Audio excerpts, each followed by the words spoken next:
Hello guys, എനിക്ക് ഒത്തിരി അധികം പേര് ഊബറിന്റെ ഡീറ്റെയിൽസ് ചോദിച്ച് മെസ്സേജ് അയക്കുന്നുണ്ട്. അപ്പോൾ അവർക്ക് വേണ്ടിയുള്ളൊരു വീഡിയോ ആണിത്. ഈ വീഡിയോയിൽ ഒരു ദിവസം എത്ര രൂപ ഏൺ ചെയ്യാൻ പറ്റും, എത്ര കിലോമീറ്റർ ഓടും, എത്ര രൂപയുടെ CNG അടിക്കും, എന്താണ് ഇതിന്റെ പ്രൊസീജിയേഴ്സ്, നിങ്ങളുടെ താമസം, ഫുഡ്, അതിൻ്റെ കാര്യങ്ങളെല്ലാം പറഞ്ഞുകൊണ്ടാണ് ഞാൻ ഈ വീഡിയോ ഇടുന്നത്. അപ്പം ഊബർ ഓടാൻ താല്പര്യമുള്ളവരാ, ഇല്ലെന്നുണ്ടെങ്കിൽ എന്തെങ്കിലും ഡ്രൈവിംഗ് വേക്കൻസിയോ ജോബ് എന്തെങ്കിലും തിരക്കുന്നവരാണെന്നുണ്ടെങ്കിൽ നിങ്ങൾ അവർക്ക് ഈ വീഡിയോ ഒന്ന് അയച്ചു കൊടുത്തത് അവർക്ക് ഭയങ്കര യൂസ്ഫുൾ ആയിരിക്കും. പിന്നെ ഈ വീഡിയോയിൽ ഞാൻ പറയുമല്ല, എല്ലാം കാണിച്ചു തരുന്നുണ്ട്, എല്ലാം ഞാൻ വീഡിയോ പോയി കാണിച്ചു തരുന്നുണ്ട്.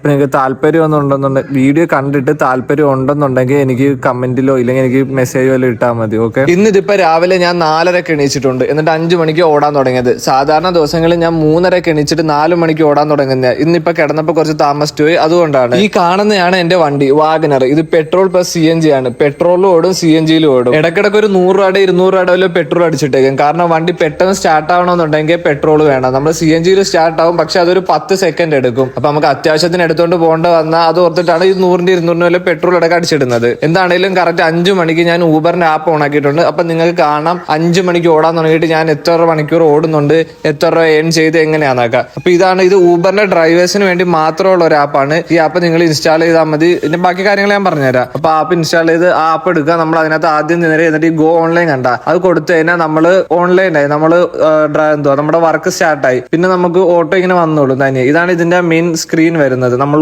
ഓൺ കൊടുത്തതിനെ ഇങ്ങനെ കാണിക്കുന്നത്. ഇതാണ് ഈ ബാംഗ്ലൂരിന്റെ കറക്റ്റ് ഒരു നമുക്ക് ഔട്ട് ഓഫ് ബാംഗ്ലൂരും ഉണ്ട്, ബാംഗ്ലൂരിന്റെ അകവും ഉണ്ട് കറക്റ്റ്. ഇപ്പൊ ഔട്ട് ഓഫ് ബാംഗ്ലൂരിൽ ഓട്ടോ എടുക്കത്തില്ല, കാരണം നമുക്ക് റിട്ടേൺ കിട്ടാൻ ഭയങ്കര പാടാണ്. ഇപ്പൊ സമയം നിങ്ങൾക്ക് നോക്കിയാൽ കാണാം 5:02 ആയിട്ടുണ്ട്. അപ്പൊ ഓട്ടം കിട്ടുന്ന എപ്പോഴാന്ന് നോക്കാം. ഇതിപ്പോ നിങ്ങൾക്ക് നോക്കുമ്പോൾ കാണാം വണ്ടി ഫുൾ ടാങ്ക് CNG ഉണ്ട്. പിന്നെ ഞാൻ ട്രിപ്പ് സെറ്റ് ചെയ്തിട്ടുണ്ട്. അപ്പൊ എത്ര കിലോമീറ്റർ ഓടും, ഇനി എത്ര രൂപയുടെ CNG അടിക്കും എന്നൊക്കെ നിങ്ങൾക്ക് വീഡിയോയിൽ കാണാൻ പറ്റും. 5:06 ആയപ്പോഴത്തേന് എനിക്ക് ഫസ്റ്റ് ട്രിപ്പ് കിട്ടിയിട്ടുണ്ട്. 167 രൂപയുടെ ട്രിപ്പാണ്. പക്ഷെ അത് വേറെ ഏതോ ഡ്രൈവർ എടുത്ത്. അപ്പൊ ഇങ്ങനെയാണ് നമുക്കൊരു ട്രിപ്പ് വരുന്നത്. നമുക്ക് ഇങ്ങനെ നോട്ടിഫിക്കേഷൻ വരും. അപ്പൊ നമുക്ക് അതിനകത്ത് ഏത് ട്രിപ്പാ വേണ്ടതെന്ന് വെച്ചാൽ നോക്കിയെടുക്കുക. എത്ര കിലോമീറ്റർ നമ്മൾ ഡ്രോപ്പ് വരുന്നുണ്ട്, എത്ര രൂപ നമുക്ക് ആ ഒരു ട്രിപ്പ് കിട്ടുന്നതൊക്കെ നമുക്ക് നോക്കി ഇഷ്ടമുള്ള മാത്രം ട്രിപ്പ് എടുക്കാൻ പറ്റും. നേരത്തെ ട്രിപ്പ് വീണ്ടും എനിക്ക് തന്നെ വന്നിട്ടുണ്ട്. ആ ഡ്രൈവർ ക്യാൻസൽ ചെയ്താണ്. എന്തായാലും ഞാൻ വീണ്ടും അക്സെപ്റ്റ് ചെയ്തിട്ടുണ്ട്. അപ്പൊ നമുക്ക് ഇങ്ങനെ ഇന്റർഫേസ് വരുന്നത്. വീണ്ടും നമുക്ക് നാവിഗേറ്റ് എന്ന് പറയുന്ന ഒരു ഓപ്ഷൻ വരും. സ്റ്റാർട്ട് നാവിഗേറ്റ് കൊടുക്കുക. വീണ്ടും ആ നാവിഗേഷനിൽ നിൽക്കുമ്പോൾ നമ്മൾ ഓട്ടോമാറ്റിക്കലി ഗൂഗിൾ മാപ്പിലോട്ട് പോകും. എന്നിട്ട് നമുക്ക് ഓട്ടോമാറ്റിക്കലി തനിയെ എത്ര കിലോമീറ്റർ ഉണ്ട്, എത്ര മിനിറ്റ് കൊണ്ട് നമ്മൾ ചെല്ലും, കറക്റ്റ് റൂട്ടൊക്കെ നമുക്ക് ആ ഗൂഗിൾ മാപ്പിൽ നിന്ന് തന്നെ കിട്ടും. നേരെ നമ്മൾ അത് ഫോളോ ചെയ്ത് പോയാൽ മതി. ഇതെനിക്കിപ്പോൾ 7 കിലോമീറ്റർ 2 മിനിറ്റ് കാണിക്കുന്നത്. ഞാൻ അവിടെ ചെന്ന് കഴിയുമ്പോൾ നമ്മുടെ ഫോണിൽ ഇങ്ങനെ ഇന്റർഫേസ് ആയിരിക്കും കാണിക്കുന്നത്. നമ്മൾ നേരെ സ്റ്റാർട്ട് ഗോ കൊടുക്കുമ്പോൾ അവര് പാസഞ്ചർ നമുക്കൊരു OTP പറഞ്ഞുതരും. അത് അടിച്ചു കഴിയുമ്പോൾ നമുക്ക് ഡ്രോപ്പിംഗ് ലൊക്കേഷൻ എവിടെയാണെന്ന് കാണിക്കും. നേരത്തെ പോലെ തന്നെ ജസ്റ്റ് നാവിഗേറ്റ് കൊടുക്കുക, ഓട്ടോമാറ്റിക്കലി ഗൂഗിൾ മാപ്പിലോട്ട് പോകും. എത്ര കിലോമീറ്റർ ഉണ്ട്, എത്ര ടൈം കൊണ്ട് എത്തുമെന്ന് നമുക്ക് അവിടെ കാണിക്കും. അവിടെ എത്തിക്കഴിഞ്ഞാൽ നമുക്ക് പിന്നെ ഇങ്ങനെ ഇന്റർഫേസ് ആയിരിക്കും കാണിക്കുന്നത്. ഇതിൽ ആ കളക്ട് പേയ്മെന്റ് എന്നുള്ളത് നിൽക്കുമ്പോൾ നമ്മൾ അവരുടെ എത്ര രൂപ മേടിക്കേണ്ടതെന്ന് അവിടെ കാണിക്കും. നമ്മൾ ക്യാഷ് ആയിട്ട് മേടിക്കുക, ഇല്ലെന്നുണ്ടെങ്കിൽ ഗൂഗിൾ പേ അങ്ങനെ എങ്ങനെയാണെങ്കിലും മേടിക്കാം. നമുക്ക് നമ്മുടെ സ്കാനർ തന്നെ കാണിക്കാൻ പറ്റും. അതായിരിക്കും ഏറ്റവും നല്ലത്. കാരണം നമുക്ക് CNG അടിക്കാനോ ഇല്ലെന്നുണ്ടെങ്കിൽ നമ്മുടെ ചെലവിനോ ഒക്കെ കാശ് വേണ്ടേ. അപ്പൊ നമ്മൾ എല്ലാത്തിനും നമ്മുടെ സ്കാനർ കാണിക്കുക. ക്യാഷ് ആയിട്ട് മേടിക്കുന്നുണ്ടെങ്കിൽ നമ്മൾ ക്യാഷ് ആയിട്ട് മേടിക്കാവുന്ന ഒരു വിഷയമല്ല. ഇതിപ്പോ നിങ്ങൾക്ക് മനസ്സിലായി കാണുമല്ലോ എങ്ങനെയാണ് ഒരു ട്രിപ്പ് എടുക്കേണ്ടത്, ക്യാഷ് മേടിക്കേണ്ടത് എന്നൊക്കെ ഒരു ഐഡിയ കിട്ടി കാണുമല്ലോ. ഇപ്പൊ ഞാൻ കറക്റ്റ് നിൽക്കുന്ന ചിക്പേട്ടാണ്. ഇങ്ങോട്ടൊന്നും വരാനേ കൊള്ളത്തില്ല. ഫുള്ള് ബ്ലോക്കും തിരക്കും ഒക്കെയാണ്. മാക്സിമം ഇങ്ങോട്ടൊക്കെ എടുക്കാതിരിക്കുക. പക്ഷെ കൂടുതലും ട്രിപ്പ് വരുന്ന ഇങ്ങനെയുള്ള സ്ട്രീറ്റിലേക്കാണ്. വേറെ ഓപ്ഷൻ ഇല്ലാണ്ട് വരുമ്പോൾ നമ്മൾ എടുത്തും പോകും. ഇപ്പൊ സമയം 12:47 ആയിട്ടുണ്ട്. ഇതുവരെ എനിക്ക് കണ്ടിന്യൂസ് ആയിട്ട് ട്രിപ്പ് കിട്ടിക്കൊണ്ടിരിക്കുകയായിരുന്നു. ഒന്ന് ഫുഡ് കഴിക്കണമെന്നുണ്ടായിരുന്നു, പക്ഷെ അതിനൊരു ഗ്യാപ്പ് കിട്ടിയിട്ടില്ല. 2100 രൂപയ്ക്ക് ഞാൻ ഓടിയിട്ടുണ്ട്. 16 ട്രിപ്പ് ഞാൻ എടുത്തിട്ടുണ്ട്. 128 കിലോമീറ്റർ ഓടി ഹാഫ് ടാങ്ക് CNG കഴിഞ്ഞിട്ടുണ്ട്. ഇപ്പൊ സമയം 3:21. നേരത്തെ തന്നെ ബാക്കി ഞാൻ വീണ്ടും കണ്ടിന്യൂസ് ആയിട്ട് ഓടുമായിരുന്നു. 2832 രൂപ ഓടിയിട്ടുണ്ട്. 19 ട്രിപ്പ് കംപ്ലീറ്റ് ആക്കിയിട്ടുണ്ട്. 162 കിലോമീറ്റർ ആയിട്ടുണ്ട്. CNGന് ബാക്കി 2 കുറ്റിയും കൂടെ ഉള്ളു. അപ്പൊ ഇനി ഓടാൻ നേരത്ത് CNG ഫുൾ ടാങ്ക് അടിച്ചിട്ട് വേണം ഇനി ഓടാൻ. നേരെ CNG പമ്പിലോട്ട് പോയിട്ടുണ്ട്. ഫുൾ ടാങ്ക് പറഞ്ഞിട്ടുണ്ട്. അപ്പൊ ഇന്നലെ ഞാനൊരു 700 രൂപയുടെ CNG അടിച്ച് ഇതിപ്പോ 650 രൂപയുടെ വന്നിട്ടുണ്ട്. ഫുൾ ടാങ്കാ പറഞ്ഞത്. 3:30 നിർത്തിയ ഞാൻ വീണ്ടും 6 മണിയായപ്പോ സ്റ്റാർട്ട് ചെയ്തിട്ടുണ്ട്. 6:10 ആയപ്പോ എനിക്ക് അടുത്ത വീണ്ടും ഫസ്റ്റ് ട്രിപ്പ് കിട്ടിയിട്ടുണ്ട്. രാത്രി 1:27 ആയപ്പോഴാണ് ഞാൻ ഇന്നത്തെ മൊത്തം ട്രിപ്പ് നിർത്തിയത്. ഞാൻ 4487 രൂപ ഓടിയിട്ടുണ്ട്. 30 ട്രിപ്പ് കംപ്ലീറ്റ് ആക്കിയിട്ടുണ്ട്. 16 മണിക്കൂർ കൊണ്ടാണ് ഞാൻ ഈ 4500 രൂപ ഓടിയെടുത്തത്. ഈ 4500 ഒരു 1000 രൂപ ആയിട്ടില്ല, എന്നാലും ഒരു 1000 രൂപയുടെ CNG പോയിട്ടുണ്ട്. 1000 രൂപയുടെ CNG എനിക്ക് ഫുഡിനായിട്ട് ഒരു ദിവസം ഒരു 300 രൂപ വെച്ചാൽ ഞാൻ കണക്ക് കൂട്ടുന്നത്. 1300 രൂപ. പിന്നെ ഇവര് താമസമൊന്നും നമുക്ക് പ്രൊവൈഡ് ചെയ്യുന്നില്ല. നമ്മുടെ ഒരു കാര്യം അവർ നോക്കത്തില്ല. നമുക്ക് വണ്ടി മാത്രമേ തരത്തുള്ളൂ. അപ്പം എൻ്റെ താമസത്തിൻ്റെ ഒക്കെ ചിലവ് വരുന്നുണ്ട്. എങ്ങനെ അടച്ചാലും ഇപ്പം ഞാൻ 4500 രൂപ ഓടിയതിൽ ഒരു 2500 എനിക്ക് എന്തായാലും എൻ്റെ കയ്യേക്ക് വെക്കാൻ പറ്റും. ബാക്കി ഒരു 2000 രൂപ എൻ്റെ എക്സ്പെൻസ് ആയിട്ട് പോയാലും ബാക്കി 2500 രൂപ എനിക്ക് സേവിങ്സ് ആയിട്ട് പിടിക്കാം. ഇതിപ്പോൾ കറക്റ്റ് കാര്യം പറയാന്നുണ്ടെങ്കിൽ ഇതിനകത്ത് ആദ്യം തന്നെ ഒരു 10,000 രൂപ ഡെപ്പോസിറ്റ് വരുന്നുണ്ട്. നമ്മൾ 90 ദിവസം വർക്ക് ചെയ്താൽ മാത്രമേ നമുക്ക് ആ 10,000 രൂപ തിരിച്ച് കിട്ടത്തുള്ളൂ. എന്ന് നമ്മൾ 90 ദിവസം വർക്ക് ചെയ്ത് കഴിയുന്നു അന്ന് നമുക്ക് ആ 10,000 രൂപ തിരിച്ചു തരും. അതിപ്പോൾ ഒരു കൊല്ലം കൊണ്ടാണേലും കറക്റ്റ് 3 മാസം പണിയെടുക്കാന്നുണ്ടെങ്കിലും എങ്ങനെയാണെന്നൊന്നും അറിയണ്ട, 90 ദിവസം വർക്ക് ചെയ്ത് കഴിയുമ്പോൾ നമുക്ക് ആ 10,000 രൂപ ഡെപ്പോസിറ്റ് തിരിച്ചു തരും. പക്ഷേ പിന്നെ വരുന്നതെന്ന് പറഞ്ഞാൽ നമ്മൾ ഈ ആദ്യം ചെല്ലുമ്പോൾ തന്നെ 10,000 രൂപ ഡെപ്പോസിറ്റ് കൊടുക്കുക. നമ്മുടെ ഫോണിൽ അവർ ഊബറിൻ്റെ ഡ്രൈവർ ആപ്പ് കയറ്റും. നമുക്ക് അവിടെ കുറേ വണ്ടി കിടപ്പുണ്ട്, ഇഷ്ടംമാരധികം വണ്ടി കിടപ്പുണ്ട്, എല്ലാം വാഗനർ തന്നെയാണ്. അതിനകത്ത് ഏത് വണ്ടി നമ്മൾ നോക്കിയെടുക്കണം. അതിനകത്ത് പണിയായിട്ട് കിടക്കുന്ന വണ്ടിയാണോ നല്ല വണ്ടിയാണോ നമ്മൾ നോക്കിയെടുത്തിട്ട് നമുക്ക് ഇഷ്ടപ്പെട്ട വണ്ടി ഏതാണോ അതിൻ്റെ നമ്പർ എന്ന് മേളിൽ പറഞ്ഞാൽ മതി. വണ്ടിയുടെ നമ്പർ പറയുമ്പം നമ്മുടെ ഫോണിൽ ഊബറിൻ്റെ ആപ്പിനകത്ത് അവർ വണ്ടി ഡീറ്റെയിൽസൊക്കെ ആഡ് ചെയ്ത് ബാക്കിയെല്ലാം അവർ തന്നെ റെഡിയാക്കി തന്നോളും. അത് കഴിയുമ്പോൾ ഒരു 2 മണിക്കൂർ 3 മണിക്കൂറിൻ്റെ അടുത്ത് അവരുടെ ഒരു ക്ലാസ് ഉണ്ട്. നമ്മൾ അവരുടെ കുറേ നമ്മുടെ റൂൾസും പിന്നെ ശ്രദ്ധിക്കേണ്ട കാര്യങ്ങളും ആപ്പ് യൂസ് ചെയ്യേണ്ട എങ്ങനെയാണെന്നൊക്കെ അവരൊരു ക്ലാസ് ആയിട്ട് പറഞ്ഞു തരുന്നുണ്ട്. അപ്പോൾ അത് കഴിഞ്ഞിട്ട് നമുക്ക് അവിടെ നിന്ന് നേരെ വണ്ടിയായിട്ട് ഇറങ്ങാം. പിന്നെ അന്നേരം നമ്മൾ ഈ 10,000 ഡെപ്പോസിറ്റ് ചെയ്യുന്നതുകൊണ്ട് നമുക്ക് വണ്ടി തന്നു വിട്ടേക്കും. നമ്മൾ എന്നാണോ തിരിച്ച് നാട്ടിൽ പോകുന്നത് അന്ന് നമ്മൾ ആ വണ്ടി അവിടെ കൊണ്ടുപോയി കൊടുത്താൽ മതി. അതുവരെ വണ്ടി നമ്മുടെ കയ്യിലാണ്. നിങ്ങളിപ്പോൾ അന്ന് ആ വണ്ടിയായിട്ട് അവിടെ നിന്ന് ഇറങ്ങിക്കഴിഞ്ഞാൽ പിന്നെ നമ്മൾ അങ്ങോട്ട് ചെല്ലേണ്ട ഒരു കാര്യമില്ല. നമുക്ക് എന്നാണോ തിരിച്ച് നാട്ടിൽ പോകേണ്ടത് അന്ന് വണ്ടി കൊണ്ടുപോയി കൊടുത്താൽ മതി. പിന്നെ ഇവർക്ക് ഡെയിലി റെൻറ്റ് വരുന്നുണ്ട്. അതിൻ്റെ ചാർട്ട് ഞാൻ കാണിച്ചു തരാം. അപ്പോൾ അതിനകത്ത് നിങ്ങൾക്ക് ഇപ്പം ഇതിനകത്ത് കാണാൻ പറ്റും എത്ര രൂപ വെച്ചാൽ വരുന്നത്. ഇത് വീക്കിലി റെൻ്റാണ് വരുന്നത്. എല്ലാ ചൊവ്വാഴ്ചയും ഇവർ നമുക്ക് വാട്സപ്പിൽ അയച്ചു തരും. നമ്മൾ ഈ ആഴ്ച എത്ര ട്രിപ്പ് എടുത്ത് എത്ര രൂപക്കുള്ള ഓടി. അപ്പോൾ നമ്മൾ ട്രിപ്പ് കൂടുതൽ എടുത്താൽ റെൻറ്റ് കുറച്ച് കൊടുത്താൽ മതി. കാരണം എന്താണെന്ന് വെച്ചാൽ ഈ ഊബറും നമ്മൾ ഈ ഓടുന്ന കമ്പനി തമ്മിൽ ഒരു ടൈപ്പ് ഉണ്ട്. അപ്പോൾ നമ്മൾ കൂടുതൽ ട്രിപ്പ് എടുക്കുകയെന്നുണ്ടെങ്കിൽ നമ്മൾ കുറച്ച് റെൻറ്റ് കൊടുത്താൽ മതി. പിന്നെ ഡെഡ് കിലോമീറ്റർ എന്ന് പറഞ്ഞൊരു സംഭവമുണ്ട്. നമ്മൾ ഒരാഴ്ച 75 ട്രിപ്പ് എടുക്കുകയെന്നുണ്ടെങ്കിൽ നമുക്ക് എത്രയാ 75 ട്രിപ്പ് എടുക്കുകയെന്നുണ്ടെങ്കിൽ ഡെഡ് കിലോമീറ്റർ വരത്തില്ല. ഡെഡ് കിലോമീറ്റർ എന്ന് പറഞ്ഞാൽ ഇപ്പം നമുക്ക് വണ്ടി ഇത്ര കിലോമീറ്റർ ഒന്നുണ്ട് ഓടാനായിട്ട്. നമ്മൾ 75 ട്രിപ്പിൽ കൂടുതൽ ഓടുകയെന്നുണ്ടെങ്കിൽ നമുക്ക് ആ ഒരു ഇത് വരത്തില്ല. നമുക്ക് വണ്ടി എടുത്തുകൊണ്ട് ഫ്രണ്ട്സിൻ്റെ കൂടെ ഇല്ല നമ്മുടെ ആവശ്യങ്ങൾക്ക് വണ്ടിയായിട്ട് പോകാൻ പറ്റും. 75 ട്രിപ്പിന് താഴത്താണെന്നുണ്ടെങ്കിൽ നമ്മൾ അങ്ങനെ ഓടുന്നതിനൊക്കെ വേറെ എക്സ്ട്രാ ക്യാഷ് കൊടുക്കേണ്ടി വരും. ഇപ്പം മാക്സിമം ഒരാഴ്ച 75 ട്രിപ്പെങ്കിലൊക്കെ എടുക്കുക. ഇല്ലെന്നുണ്ടെങ്കിൽ നമ്മൾ അവിടെ കിടന്ന് ഓടുന്ന മുതലാവത്തില്ല. പിന്നൊരു കാര്യം, ഞാൻ ഇന്ന് 16 മണിക്കൂർ 30 ട്രിപ്പ് എടുത്തിട്ടുണ്ട്. 30 ട്രിപ്പ് ഒന്നും എനിക്ക് തോന്നുന്നു ഊബറിൻ്റെ ചരിത്രത്തിൽ ആരും എടുത്തു കാണത്തില്ല. കാരണം എനിക്ക് ഇന്ന് 30 ട്രിപ്പ് എടുക്കേണ്ട ഒരു ടാർഗറ്റ് ഉണ്ടായിരുന്നു.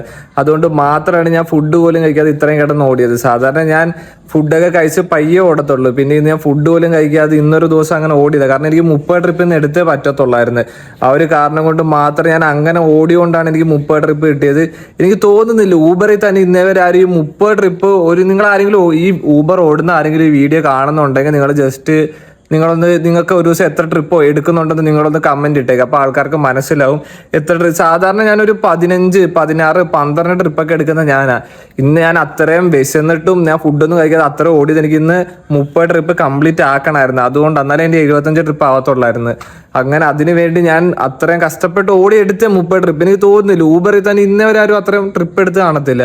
അപ്പം ഞാൻ ഓടി കണ്ടിട്ടൊന്നും അത്രയും ട്രിപ്പ് എടുക്കാന്ന് പറഞ്ഞ് ഓടിപ്പടിച്ചൊന്നും വരണ്ട. മിനിമം നമ്മളെ കൊണ്ട് ഒരു ദിവസം ഒരു 15-20 ട്രിപ്പ് മര്യാദ ഓടുകയെന്നുണ്ടെങ്കിൽ കിട്ടും. 30 നല്ല പാടാണ്. നമ്മുടെ അത്രയും തലവേനയൊക്കെ എടുത്ത് അത്രയും കിടന്ന് ഓടി ഞാൻ എടുത്തതാണ്. അപ്പം നിങ്ങൾ അതൊന്നും കണ്ടുകൊണ്ട് കൂടുതൽ പ്രതീക്ഷിക്കേണ്ട. എന്നാണേലും നമ്മൾ മര്യാദ ഓടുകയെന്നുണ്ടെങ്കിൽ ഒരു 20 ട്രിപ്പൊക്കെ നമുക്ക് സുഖമായിട്ട് എടുക്കാൻ പറ്റും ഒരു ദിവസം. മെയിനായിട്ട് പറയാനുള്ള കാര്യം എന്താണെന്ന് വെച്ചാൽ, ഒന്നാമത്തെ കാര്യം 10,000 രൂപ ഡെപ്പോസിറ്റ് ഉണ്ട്. നമ്മൾ വണ്ടി തന്നു വിടും. വണ്ടി നമ്മൾ തരാൻ നേരത്തെ നമ്മൾ വണ്ടിയുടെ ഫുള്ള് ഫോട്ടോയും കാര്യങ്ങളൊക്കെ എടുത്തു വെച്ചേക്കണം. കാരണം എല്ലാ വണ്ടിയിലും ഒരേലും പൊട്ടലും ഒക്കെ ഉണ്ട്. അപ്പോൾ വേണമെങ്കിൽ അതൊക്കെ നമ്മുടെ തലയിൽ വെച്ച് തരാൻ ചാൻസ് ഉണ്ട് നമ്മൾ വണ്ടി കൊണ്ട് തിരിച്ചു കൊടുക്കുമ്പോൾ. അപ്പോൾ അതുകൊണ്ട് നമ്മൾ വണ്ടി എടുക്കുമ്പോൾ തന്നെ മൊത്തം എല്ലാ വണ്ടിയുടെ ഫോട്ടോയും കാര്യങ്ങളൊക്കെ എടുത്തേക്കണം. എന്നിട്ട് തിരിച്ച് വണ്ടി കൊടുക്കുമ്പം അവർ ആ ഫോട്ടോ വെച്ച് നോക്കും. പിന്നെ അവരുടെ പേപ്പറിൽ എഴുതിയിട്ടുണ്ട് എല്ലാം. അപ്പോൾ അതിനകത്ത് എങ്ങനെ എക്സ്ട്രാ ആയിട്ട് നമ്മുടെ വല്ല മുട്ടോ എന്തെങ്കിലും ഉണ്ടെന്നുണ്ടെങ്കിൽ ആ 10,000 രൂപ അവർ പിടിക്കത്തുള്ളൂ. വണ്ടി എവിടെയെങ്കിലും തട്ടോ മുട്ടോ ഒരു എന്തെങ്കിലുമൊക്കെ കാര്യങ്ങളുണ്ടെന്നുണ്ടെങ്കിൽ നമ്മുടെ 10,000 രൂപയെന്ന് അവർ പിടിക്കും. അത് കഴിഞ്ഞിട്ടുള്ള എമൗണ്ടേ നമുക്ക് തരത്തുള്ളൂ. അതിനാണ് ഇവർ ഈ 10 രൂപ ഡെപ്പോസിറ്റ് എന്ന് പറഞ്ഞ് മേടിച്ച് വെക്കുന്നത്.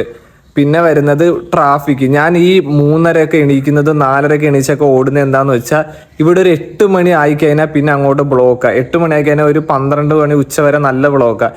പിന്നെ വൈകുന്നേരം ഒരു 3 മണി തൊട്ട് നൈറ്റ് അങ്ങോട്ട് ഒരു 8 മണി വരെയൊക്കെ നല്ല ബ്ലോക്ക്. അപ്പോൾ രാവിലെ വെളുപ്പിനെ എന്നൊക്കെ പറഞ്ഞാൽ ബ്ലോക്ക് ഇല്ല, തിരക്കില്ല. നമുക്ക് മാക്സിമം ട്രിപ്പ് എടുത്ത് ഓടാൻ പറ്റുന്ന ടൈമാണ്. നമുക്ക് കൂടുതൽ ട്രിപ്പ് എടുക്കാം, കൂടുതൽ എമൗണ്ട് എടുക്കാം, ബ്ലോക്ക് ഇല്ല. പെട്ടെന്ന് നമ്മൾ ട്രിപ്പ് എടുത്ത് മാറും. പക്ഷെ നമ്മൾ ഈ ഉച്ചക്കും ഒരു 9 മണിയൊക്കെ ആയിക്കഴിഞ്ഞാൽ പിന്നെ ഫുള്ള് ബ്ലോക്ക്. നമ്മൾ ചിലപ്പോൾ 1 മണിക്കൂർ 2 മണിക്കൂറൊക്കെ ഒരു ട്രിപ്പ് ഇങ്ങനെ ബ്ലോക്കിൽ കിടന്ന് നമ്മുടെ പോകും. അങ്ങനെ കുറേ കാര്യങ്ങളുണ്ട്. പിന്നെ ലാംഗ്വേജ് ഒരു ഇഷ്യൂ ആണ്. ലാംഗ്വേജ് നിങ്ങൾ മിനിമം ഒരു ഇംഗ്ലീഷ് എങ്കിലും കുറച്ചെങ്കിലും അറിഞ്ഞു വെക്കണം. കാരണം ഇവിടെ ഇപ്പം ഇവർ കന്നഡയാണ് മെയിനായിട്ട് യൂസ് ചെയ്യുന്നത്. പിന്നെ ഇംഗ്ലീഷ് അറിയാമെങ്കിൽ നമുക്ക് അത്യാവശ്യം തട്ടിമുട്ടിയൊക്കെ പോകാൻ പറ്റും. മലയാളവും ഇവിടെ കന്നഡ മാത്രം അറിയാവുന്ന ലോക്കൽസും വണ്ടി കയറാറുണ്ട്. അവർക്ക് കന്നഡ മാത്രമേ അറിയത്തുള്ളൂ. പിന്നെ നമ്മൾ അവരോട് എങ്ങനെയെങ്കിലുമൊക്കെ കാര്യങ്ങളൊക്കെ പറഞ്ഞ് അഡ്ജസ്റ്റ് ചെയ്തു. അതുകൊണ്ട് മിനിമം ഒരു ഇംഗ്ലീഷെങ്കിലും കുറച്ച് അറിയാവുന്നുണ്ടെങ്കിൽ നല്ലതാ. പിന്നെ വണ്ടി ഇവിടെ മൊത്തം ട്രാഫിക്കിൻ്റെ കാര്യം ഞാൻ പറഞ്ഞ്. പിന്നെ കുറേ ഇവിടെ പ്രശ്നങ്ങളല്ലാണ്ടൊക്കെ ഉണ്ട്. ഈ ഓട്ടോ ഡ്രൈവേഴ്സിൻ്റെയൊക്കെ ഇവിടുത്തെ നമ്മുടെ നാട്ടിലെ പോലെയൊന്നും അല്ല. ഇവിടെ വണ്ടി ഇവർ ഓടിക്കുന്ന ഭയങ്കര റാഷ് ഡ്രൈവാണ്. ഇവിടുത്തെ ഓട്ടോക്കാർ പ്രത്യേകിച്ച് ഒന്നും നോക്കാതെ ഓടിക്കും. നാട്ടിലെ ഓട്ടോക്കാരൊന്നും ഒന്നുമല്ല ഇവിടുത്തെ ഓട്ടോക്കാരെ വെച്ച് നോക്കുമ്പോൾ. പിന്നെ അവർ നമ്മുടെയൊക്കെ നമ്മളിപ്പോൾ മലയാളികളാണെന്ന് അറിഞ്ഞാൽ അവർ വെറുതെ ഇടിയുണ്ടാക്കാൻ വേണ്ടി വരും. നമ്മളെ കാണാത്തവരെ വിട്ടേക്കണം. വെറുതെ ഇങ്ങോട്ട് കൊണ്ട് ഉരച്ചിട്ടു എന്നും പറഞ്ഞു ഉരച്ചാലൊക്കെ മിണ്ടായിരിക്കണമെന്നല്ല, വെറുതെ ആവശ്യമില്ലാണ്ട് കുത്തി കയറ്റാൻ വേണ്ടി ചുമ്മാ ഹോൺ അടിക്കല്, നമ്മൾ വണ്ടി എടുത്ത് മാറ്റില്ല നമ്മുടെ എന്തെങ്കിലും പറയും. അപ്പോൾ അവർ മലയാളികളാണ് നമ്മളെ കാണുമ്പോൾ തന്നെ മനസ്സിലാവുമ്പോഴൊക്കെ തന്നെ അങ്ങനെയുള്ളൊരു അത് നമ്മൾ മൈൻഡാക്കാതിരുന്നാൽ മതി. പിന്നെ താമസവും ഫുഡും ഒന്നും ഇവർ പ്രൊവൈഡ് ചെയ്യുന്നില്ല. എല്ലാം നമ്മൾ തന്നെ വേണം. ഞാനിപ്പോൾ എൻ്റെ ഫ്രണ്ട്സിൻ്റെ കൂടെ നിൽക്കുന്നതുകൊണ്ട് ഇതൊന്നും അറിയുന്നില്ല. ഇവിടെ നമുക്ക് ബോയ്സ് ഹോസ്റ്റലൊക്കെ കിട്ടുന്നുണ്ട്. 1700 രൂപ സംതിങ് കൊടുത്താൽ മതി. പിന്നെ ഫുഡ് നമുക്ക് പെർമനൻ്റ് ആയിട്ട് ഹോസ്റ്റലിൽ നിന്ന് കഴിക്കാൻ പറ്റില്ല. കാരണം നമ്മൾ ഓട്ടം കാരണം ഓരോരോ സ്ഥലത്തായിരിക്കും. അപ്പോൾ കറക്റ്റായിട്ട് വന്ന് കഴിക്കാൻ പറ്റത്തില്ല. അപ്പോൾ 1700 രൂപയൊക്കെ കൊടുത്താൽ നമുക്കിവിടെ ഹോസ്റ്റൽ അവൈലബിൾ ആണ്.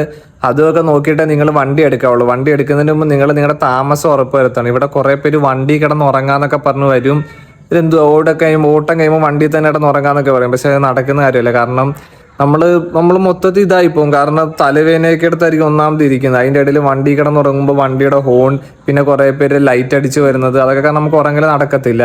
അപ്പം നിങ്ങൾ താമസവും കൂടെ എന്തെങ്കിലും അറിയാവുന്ന ഫ്രണ്ട്സ് ഉണ്ടെങ്കിൽ, ഇല്ലെങ്കിൽ ഇവിടെ ബോയ്സ് ഹോസ്റ്റലുണ്ട്. ഒരു ലോഡ് ബോയ്സ് ഹോസ്റ്റലുണ്ട്. 1700 രൂപ 1500 രൂപയൊക്കെ കൊടുത്താൽ നമുക്ക് അവിടെ പറ്റും. മാസം കൊടുത്താൽ മതി. വാട്ടറും ഇലക്ട്രിസിറ്റി ബില്ലും വേറെ എക്സ്ട്രാ ഒന്നും വരുന്നില്ല. അപ്പം അങ്ങനെ എന്തെങ്കിലുമൊക്കെ നോക്കാന്നുണ്ടെങ്കിൽ നിങ്ങൾക്ക് വെറുത്താണ് ഈ പരിപാടി. പിന്നെ ഇംഗ്ലീഷ് ഒന്ന് കുറച്ച് അറിഞ്ഞിരിക്കണം. ഇംഗ്ലീഷ് അറിയാവുന്നുണ്ടെങ്കിൽ എങ്ങനെയെങ്കിലും നമ്മൾ തട്ടിമുട്ടി പോവാം. പിന്നെ ആർക്കെങ്കിലുമൊക്കെ ചേരാൻ താല്പര്യം ഉണ്ടെന്നുണ്ടെങ്കിൽ പറ. ബാക്കി കാര്യങ്ങൾ എന്തെങ്കിലും ഉണ്ടെന്നുണ്ടെങ്കിൽ എനിക്ക് മെസ്സേജ് അയക്കും. ഇല്ലേ നിങ്ങൾ കമന്റ് ബോക്സിൽ ഇട്ടാൽ മതി, ഞാൻ റിപ്ലൈ തരാം.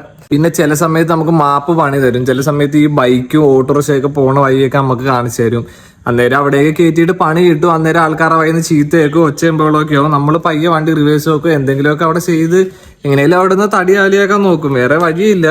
അങ്ങനെ കുറെ പ്രശ്നങ്ങളൊക്കെ ഉണ്ട്. നാട്ടിൽ നിൽക്കുന്നവർക്ക് ഇതൊന്നും അറിയണ്ടല്ലോ. അവരുടെ വിചാരം നമ്മൾ ഇവിടെ കിടന്നെന്തോ വണ്ടി ഓടിച്ച് കുറെ ഉണ്ടാക്കുന്നുണ്ടല്ലോ. പക്ഷെ കുറെ പ്രശ്നങ്ങളുണ്ട്. ഇവിടെ ഫുള്ള് ട്രാഫിക്കാണ് വരുന്നത്.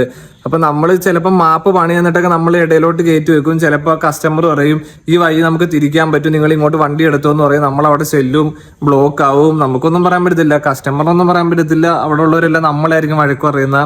ഇങ്ങനെ കുറെ പ്രശ്നങ്ങളുണ്ട്. നമുക്ക് എല്ലാം ഫേസ് ചെയ്യാൻ പറ്റണം. നാട്ടിലുള്ളവർ ഇതൊന്നും അറിയാതെയാണ് ഇങ്ങോട്ട് ഓടിപ്പടിച്ച് വരുന്നതും കുറെ കാര്യങ്ങളൊക്കെ. അപ്പൊ ഇതൊക്കെ നിങ്ങളെ കൊണ്ട് ഫേസ് ചെയ്യാൻ പറ്റും, കുഴപ്പമില്ല. അങ്ങനെ ഉണ്ടെന്നൊക്കെ ഉണ്ടെങ്കിൽ നിങ്ങൾ ജസ്റ്റ് മെസ്സേജ് ഇട്.